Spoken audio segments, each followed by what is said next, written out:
So for today's recipe, I'm going to make lumpiang toge, and you will know that lumpia is one of the Pinoy's traditional recipes.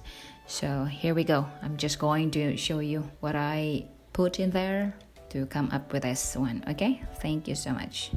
Toge, which is my primary ingredients, and or bean sprouts. I don't know how to pronounce it right, but yes, ground pork, cabbage, carrots, onions, garlic, and a bit of ginger. Of course, I love ginger. And an ample of jackfruits. Since I have some jackfruits, I'm going to put a little, it's just it's a twist of a tangy flavor, along with mang tomas, hot and spicy sauce.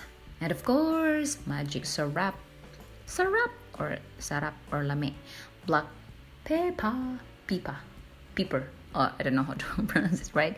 And of course, salt to taste. And please enjoy cooking and wrapping for sure. So it's short, but I hope you guys like it. Thank you.